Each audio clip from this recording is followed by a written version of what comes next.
Henry Purcell was born on September 10, 1659, in London, England. Purcell came from a family of musicians and began as a chorister in the Chapel Royal at the age of 10. The musical world during Purcell's time was centered mostly in Italy, France, and Germany. That is until Purcell's career began to flourish. His work thrust England into the musical spotlight. He became the composer to the King's String Orchestra in 1677, the organist of Westminster Abbey in 1679, organist of the chapel in 1682, and organ maker and keeper of the King's wind instruments in 1683. Purcell composed several pieces for the court, including welcome songs and odes, which were used in celebration of royal birthdays, marriages, and holidays.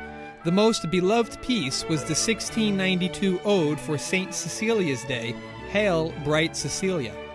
In addition to his court compositions, Purcell began to write music for stage productions, including anthems and operas.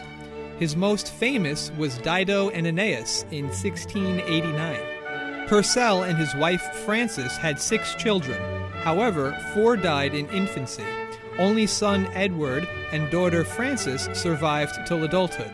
One of his last works was the funeral march for Queen Mary in 1695. Ironically, he passed away shortly after the Queen's death, and the piece written for her was also played at his own funeral. Henry Purcell's cause of death was unclear. Some attribute it to catching a chill after attending a performance and being locked out of his house. Others say tuberculosis. He passed away on November 21, 1695, in London, England, at the age of 36.